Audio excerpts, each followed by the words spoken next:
एक circus company ने किसी शहर में डेरे डाले तो उन्हें इल्म हुआ कि यहाँ एक भट्ट साहब एक वक्त में 50 रोटियां खा लेते हैं।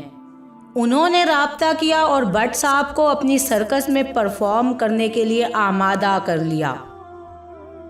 पहले रोज पहला शो हुआ तो भट्ट साहब ने अपनी परफॉर्मेंस की बारी आने पर 50 रोटियां खा कर दिखाईं। 3 घंटे के बाद दूसरा शो शुरू हुआ तो उन साहब ने फिर 50 रोटियां खाईं। जब तीसरा शो शुरू हुआ तो भट्ट साहब कहीं दिखाई नहीं दिए। सर्कस मालकान ने दाएं बाएं अपने मुलाजिम दौड़ाए। ढूंढते ढूंढते भट्ट साहब के घर तक जा पहुंचे तो क्या देखा कि मौसूफ बैठे खाना खा रहे हैं। तो सर्कस वालों ने कहा कि चलो भाई, शो का टाइम हो रहा है।